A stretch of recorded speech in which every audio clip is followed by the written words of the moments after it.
दुलाराय ब्रह्म धोरोम फरायसाला कमिटि बिथांमोना जोबोद मोनसे मोजां हाबाफारिनि बे गहपुरनि दैमालुआव खुंदों। आयदाया जाहैबाय स्ट्रेस मेनेजमेन्ट थ्रु ब्रह्म धर्म। जोंनि सुबुङा दिनैनि थासारियाव गोबां नारसिनथायाव मेलेमनि जेंना एबा गोसोनि जेंनायाव गोग्लैयो। दा बेखौ धोरोमनि गेजेरजों बोरै मेनेजमेन्ट खालामनो हायो, आध्यात्मिक चिन्ताजों बोरै लांनो हायो, बिनि सायाव मोनसे मोजां हाबाफारि बिथांमोना खुंदों। आं सानदों बिनि गेजेरजों जोंनि दा गोबां लाइमोननिफ्राय लानानै गोबां जोंहा बैसो जानाय सुबुङाबो माब्लाबा माब्लाबा गावनि जिउआव बेबायदि माखासे खैफोद फैनायफ्रा एसेबाबो रिलिफ मोनगोन आं बेखौ सानो। दिनै जोबोद मोनसे मोजां हाबाफारि जादों आरो आं बेवहाय आलासि महरै बाहागो लाफैनो मोननानै जोबोद गोजोननाय मोनदों। आंनि बे गहपुर ओनसोलनि जायफोर बर' गामिया जोंनि बिटिआरआव थिसनजाबाय, आरोबाव बिथांमोनखौ अदालगुरिनि गुबुन गुबुन बिटिसि समस्तियाव फैबाय थानाय बिटिसिनि इलेक्सनाव भट होनायनि जि मोन्थाय होबाय, बा बिनि थाखाय आं बिथांमोननो आंनिफ्राय गोसो सिंनिफ्राय हामलायथि जासिदों। जिहेथु जोंहा बिटिआर सुक्ति बायदियै बे गामिफ्रा बिटिआरआव हाबनो गोनां आरो बेखौ बिटिआरनि सुक्ति बायदियै मावफुंबाय आरो मावफुंनायजों लोगोसे बिथांमोना सेप्तेम्बर दानाव जानो गोनां बिटिसिनि बिसायख'थियावबो बिथांमोना भट होनायनि राइटखौबो मोनबाय बा मोन्थायखौबो मोनबाय। दा बेनि गेजेरजों बे ओनसोलनि जिखिना जौगायै माखासे माने खामानि मावनो गोनां दङ, लामा हान्था मेला गुबुन गुबुन बिथिङाव, दा बेखौ फैबाय थानाय समाव बे ओनसोलाव जोङो मावनायनि खाबुखौ मोनगोन आरो बे ओनसोलनि रायजो राजाफ्राबो सरकारनिफ्राय बे खाबुखौ लानो हागोन। दा बेखायनो बिथांमोननि जोंनि बिटिआरआव हाबनाय आरो समस्तियाव हाबनानै भट थुनो मोननाय बेयो बेसेबां गोलावनि सिमां आरो मिजिंमोन, बे जाफुंनायनि लामायाव एबा जाफुंबाय होननानै बुङो।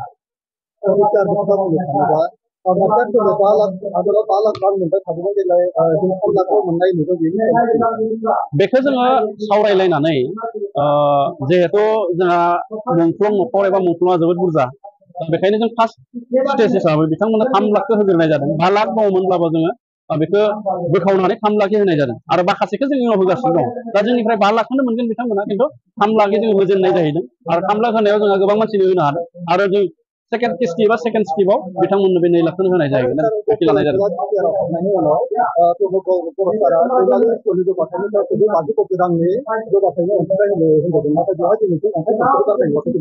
दा बे गायसन जासिगोन, खारन जोंहा फान्ड एक्सटेनसन अर्डार मोनसे ओंखारदों।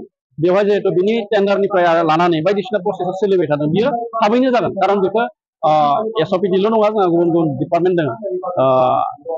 बर' एकर्ड इमप्लिमेन्टेसन दङ, जोंहा आइबि होनना बुङो जायखौ, इमप्लिमेन्टेसन अफ बर' एकर्ड। बिनि गोबां इनफ्रास्ट्राक्चार डेभेलपमेन्ट बेबायदि माखासे जोंहा फान्ड दङ। बे फान्डनिफ्राय बे इनफ्रास्ट्राक्चारखौ जोङो बानायनाय जागोन, बे थाबैनो बानायजागोन।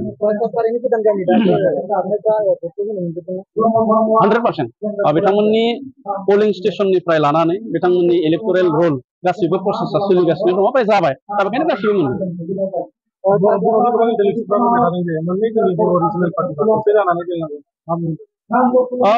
बर'नि इन्टेलेक्सुवेला खावलायनाया जोबोद मोजां जादों, जिहेथु जोङो खोब खम सुबुं सानखो थानाय हारि।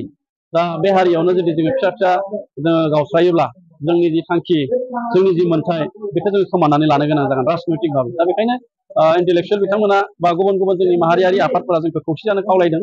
बेयाव जोंहा जेबो बुंनांगौ गैया, बयबो गोरोबनानै खौसे जानो थाखाय जों रेडि।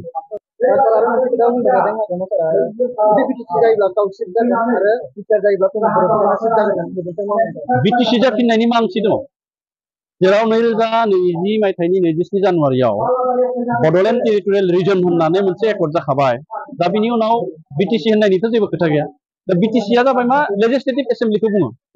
जेरै आसामाव आसाम लेजिस्लेटिभ एसेम्बलि, बिटिआरआवबो बड'लेण्ड टेरिटरियेल लेजिस्लेटिभ एसेम्बलि होननानै बुङो। एसेम्बलि जिहेतु जोंहा दङ, बे एसेम्बलिखौ जोङो बिटिसि होनना बुङो आरो जोंनि ओनसोलखौ जोङो बिटिआर। दा बेयाव बिटिसि जाफिननाय होननायनि जेबो खोथा गैया। दा बिटिसि जायोबाथ' बे रिग्रेटसो। बिथाङा बिटिसिनि चिफ जागोन मिन्स मा? That means BTR एकर्डनि एगेन्स्ट, बिटिआर एकर्डनि एगेन्स्टब्ला बे सनितपुर बिश्वनाथ बे ओनसोलनि हाबनाय गामिखौ थारमाने बिथाङा सोजानो लुबैयो। दा बेसो मिन खालामो। दा बेखायनो बिटिसि जाफिननायनि जेबो खोथा गैया, बिटिआरआ बिटिआरआनो। बिटिआर एकर्डआ मा बोसोर जानो थांगासिनो दं? बेवहाय लिरनाय दंमोन जे 8टा समस्ति गाहाम, नाथाय दिनैसिम जोङो मोनसेबो समस्ति बानायनाय बेनि डिलिमिटेसना जागोन, खारन मोनसे एकर्डआ 100% इमप्लिमेन्ट जानो थाखाय गोबां सम नांगौ। दिनैबो भारतआव गोबां एकर्ड जानाय दङ, आसामावबो गोबां एकर्ड जानाय नजिर दङ। 1986 आव 85 आव आसाम एकर्ड जादों। आसाम एकर्डनि मोनफ्रोमबो दफाया इमप्लिमेन्ट जाजोबाखै। दा जोंनियाबो 5 बोसोर जानाय बे एकर्डआव गासिबो जाजोबाखै बिटिसि सुक्तिनि एकर्डफ्राबो दासिमबो जाफुंजोबाखै दा बेखायनो एसे सम लागोन दा दिनै डिलिमिटेसन जास्लाबाखैब्लाबो दा बे इलेक्सना जिहेतु खाथियाव सफैथारबाय दा बेखायनो जिखिना 87 खान गामि हाबबाय बिथांमोनखौ बिटिआरनि समस्तियाव सोनानैनो सुबिदाफोरखौ होनायनि थाखाय बेबस्था लानाय जादों आरो इलेक्सननि उनाव डिलिमिटेसना जायोब्ला गोदान समस्ति दानायाबो जागोन जिल्लायाबो जागोन आं खावलायगोन जिहेतु गोलाव बोसोर सोमावसारनायनि उनाव गोबां बोसोर नेनायनि उनाव बे ओनसोलनि रायजो राजाफोरा गावनि रायजो गावनि खुंथायाव हाबनायनि खाबुखौ मोनबाय आरो बे खाबुखौ आबुङै लानो थाखाय प्रमद बर' दैदेननाय जोंनि सरकार बेखौ लाखिफिननो थाखाय बिटिआर सुक्तिनि गासैबो दफाखौ मावफुंनो थाखाय हारिनि ओनसोलनि गासैबो खामानिखौ मावफुंजोबनो थाखाय बे ओनसोलनि रायजो राजाखौ आङो जोंनि उपिपिएल दोलोजोंनो थाफानो थाखाय खावलायदों